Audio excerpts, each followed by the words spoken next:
أهلا بيكم في قناة كاست سينما. بيبدأ الفيلم في فرنسا مع إلياس قاتل مأجور في حانة. لما بيدخل على شخص وبنعرف إنه نشال فبيقول له أنا سعيد إني مسكتك لأنك مزعل ناس كتير، وبياخد دباسة وبيدبس إيده وبيقول له دي الإيد اللي بتنشل الناس وبتسرقهم. في الوقت ده بتجيله رسالة بمهمة جديدة في فندق. بعد شوية بنروح لنورة موظفة في الفندق مسؤولة عن الاستقبال ونقل عربيات النزلاء. فبتوصل عربية بتقول عربية مين دي؟ بيقول لها زميلها مش عارف. في الوقت ده بيخرج جلال مع بنته تالا، فبتسأله انت نازل في الفندق؟ بيقول لها لا، وده بيخليها تزعق له بسبب الركنة. فبيعرفها انه ماشي وانه هيشتغل معاهم. فبتجيله مكالمة وده بيخليه يتجاهلها وبيمشي. بعد شوية بنشوف دي بيريس وهو رايح للمطار. في الوقت ده بتروح نورا لمجموعة وبتقول لهم مشي. فبيخرجوا على موتوسيكل وعربية وبيمشوا العدد 4. نورا في العربية مع ستيف واتنين على الموتوسيكل هما بيرستونس وزوي، وبيكونوا ماشيين ورا العربية. فبيقربوا من عربيته وبيضربوا الكاوتشات بالنار وبيخرجوا السواق ومساعده على الأرض. أول ما بيقرب بيرستونس وبيفتح الباب الخلفي بيتضرب بالنار في صدره من دي بيريس، وبيخرج جري بشنطته وبيطلب مساعدة الناس. فبيجري وراه ستيف وبيمسكه، والرصاصة جت في الواقي وبيرستونس بخير. فبياخدوا منه الشنطة وبيفتحوها بتكون مليانة فلوس. فبياخدوها بس بيلاقوا في العربية واحدة مصابة. فبياخدوها وبينقلوها للمستشفى. أول ما بيركبوا العربية بيعرفوا إنهم هيتأخروا وإنهم خرجوا للغدا ومفيش قدامهم غير 15 دقيقة. بعد شوية بيوصلوا للباقي وبيمشوا لحد ما أخيرا بيوصلوا للفندق، وبيكون ستيف موظف داخل الفندق، وكمان بيراستونس مسؤول المشروبات في الفندق، وزوي موظفة الريسبشن.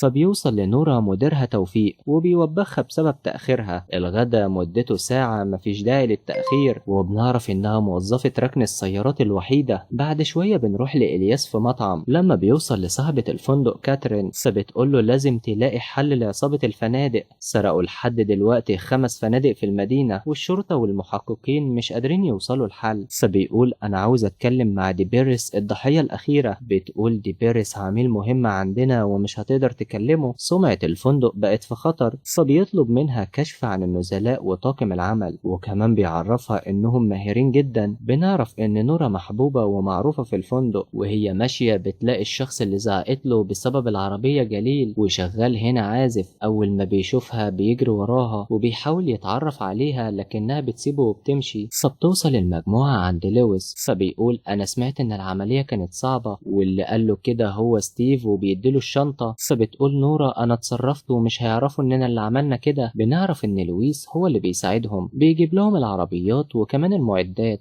فبيكونوا متفقين ان العملية الجاية هتكون عمليتهم الاخيرة. فبيتجمعوا كلهم وبيتكلموا عن العملية الاخيرة بانهم رافضين يبطلوا شغل ويكملوا. وبنعرف ان كل حاجاتهم وهمية، اسمائهم وعقود عملهم والايجارات اللي مأجرينها. فبتقنعهم نورا انهم يبطلوا شغل وتكون دي اخر عملية، وبيتدربوا على اسلحة مختلفة. في الوقت ده بنروح للمستشفى مع إلياس اللي بيوصل للبنت المصابة وبيصحيها، وبنعرف إن اسمها لورا. فبيسألها هل شفت العصابة؟ بتقول لأ لأنهم كانوا لابسين أقنعة. فبيطلب منها كل معلومة هي تعرفها، ده لو خايفة على ابنها الوحيد لأنه أسوأ من الحكومة بكتير. أما جليل بيجيب بنته تايلا للفندق، ولما بيكلموا المدير توفيق عنها بيقول له إن جليسة الأطفال ما جاتش النهاردة، وبيطلب منه تفضل هنا ومش هتعمل أي مشاكل، لكن بيرفض وبيقول ده فندق فاخر مش حضانة. في الوقت ده بتوصل نورا وبتقول انا خلصت عمل وهاخدها، وبتقول انها موجودة في موقف العربيات وهتستناه. اما الياس بياخد غرفة في الفندق علشان يتابع الحادثة، وبيبدأ يجمع كل العمليات اللي عملتها المجموعة، وبيبدأ يطلب معلومات عن اي عصابة او حرامية محترفة. بعد شوية بيخرج جليل وبيلاقي نورا وتايلا مبسوطين، وده بيخليه يوصلها لحد بيتها وبيشكرها. في تاني يوم بنروح لعربية محملة براميل بنزين، وإلياس بيفتح برميل منهم وبيكون جواه واحد معجون ضرب. بنعرف انه حرامي. فبيسأله فين فلوس الفندق؟ بيقول له معرفش حاجة عن سرقة الفندق، انا كنت في اسبانيا ومعايا صور وفيديوهات مصورها هناك.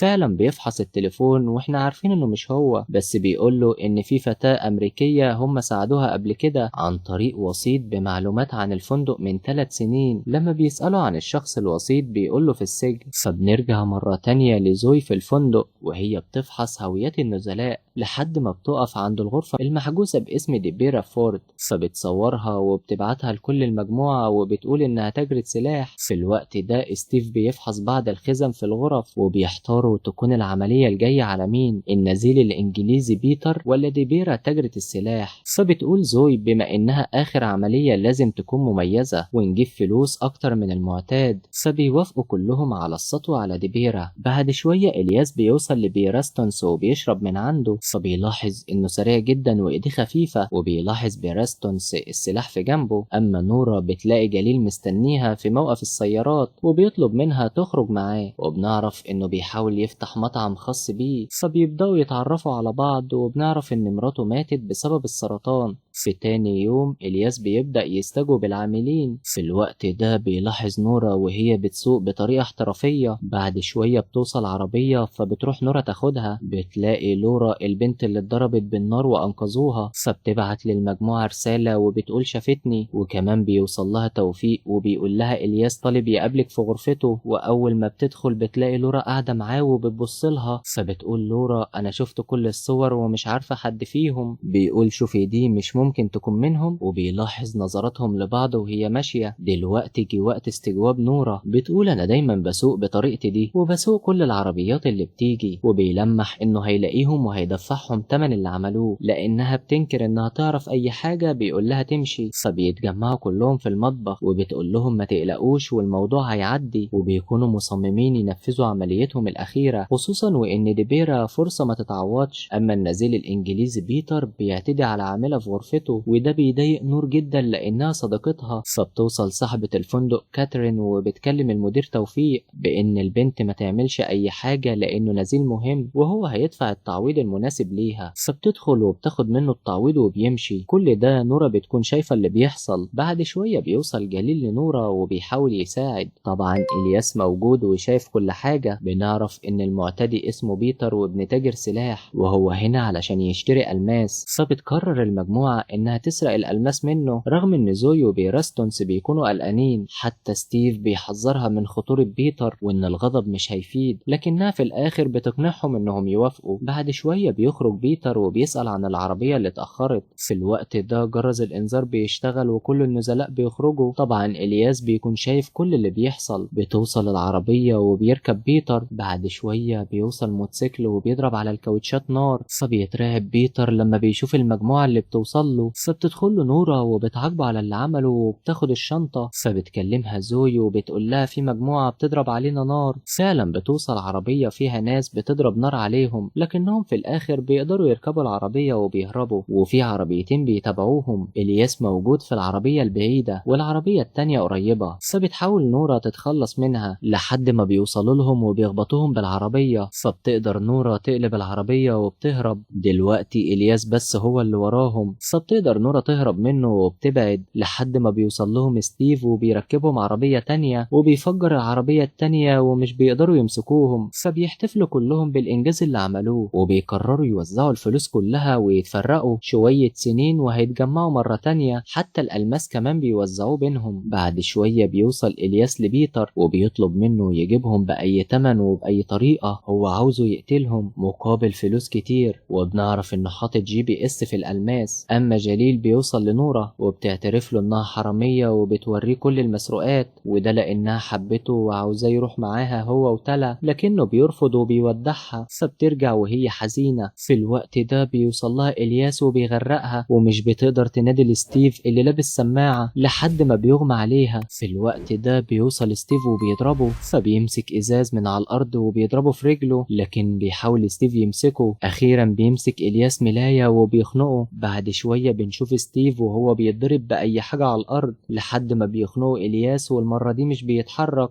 أما نورا بتفوق مرة تانية وبتخرج وهي بتتسحب علشان إلياس ما يسمعهاش. فبتشوف ستيف وهو ميت على الأرض وإلياس بيوصل له بمسدس. فبتدخل تنادي على بيراستونس أو زوي علشان يصحوا، لكنها بتلاقيهم مقتولين. فبتنهار نورا لما بتشوفهم، ولما بتخرج بتلاقي العربية متعطلة. فبتكمل جري وبتستخبى، ولكن مكانها بيوصل له عن طريق GPS اللي في الألماس، وده بيخليها تقوم لما بتشوفه جاي. وطبعا معاها الشنطة لأنها مش عارفة فيها إيه، بس بتلاحظ وبتخرج الألماس وبتعرف هو وصل لها إزاي. أما إلياس إلياس بيوصل لمكان الجهاز ومش بيلاقيها لحد ما بيجي الليل، وبتروح نورا لويس فبيقول لها الحل دلوقتي إنك تهربي بالفلوس والألماس، لأن جلوسك هنا مش هيرجعهم بل هيموتك، لكن بيوصيها تقتل كل اللي كانوا السبب الأول وبعديها حياتك هتكون أحسن. فبتاخد عربية وبتمشي لحد ما بتوصل للفندق مرة تانية، وبتدخل مرة تانية الموقف العربيات عند توفيق المدير، وبتعرف منه مكان بيتر وديبيرا وإلياس وبتحبسه جوه شنطة العربية. بعد شوية بنلاحظ إنه قدر يخرج وقدر يوصل لكاترين وبلغها باللي حصل، فبتروح لإلياس وبتقوله اللي حصل. أما نورا بتقدر توصل لبيتر بالمسدس فبيترجاها تسيبه يعيش، لكنها مش بتوافق وبتقتله، فبتتنكر في لبس موظفة وبتعدي من الحرس. أما إلياس بيوصل لبيتر وبيشوفه في الوقت اللي بتوصل فيه نورا لديبيرا وبتثبتها وبتطلب منها تجيب إلياس لهنا، فبتتصل بيه وبتقوله يجي لحد ما بيوصل لها وهو معاه جليل وبيهددها بيه، فبتنزل سلاحها وبيطلب منها الشنطة اللي معاها. لحد تاني يوم وبنشوف عربيتها ماشية اللي سايق جليل ونورا وإلياس معاه، فبيوصلوا لمكان شنطة الفلوس علشان تديهاله، وبتسأله انت ليه هنا لوحدك من غير رجالتك؟ بيقول لها علشان اخد الفلوس كلها لوحدي. وبنعرف ان الفلوس 8 مليون يورو غير الألماس. في الوقت ده بيزقوا جليل لكن بيضربه، فبتمسك نورا سكينتين وبتضربه في دراعه ورجله، لكنه بيكون قوي جدا لدرجة انه بيضربها، فبتزقه وبتاخد جليل والشنطة وبيهربوا، فبيشيل السكينة وبيجري وراهم، فبتدي لجليل الشنطة وبتقوله يهرب وهي هتتصرف. وبنلاحظ انهم بيقربوا من شاطئ البحر وإلياس لسه بيدور عليهم، اما جليل بيحاول يرجع مرة تانية لحد ما بيقدر يشوفه إلياس وهو بيجري، فبيروح وراه وبيحاول يقتله لكنه بيختفي من قدامه وكأنه ما كانش موجود.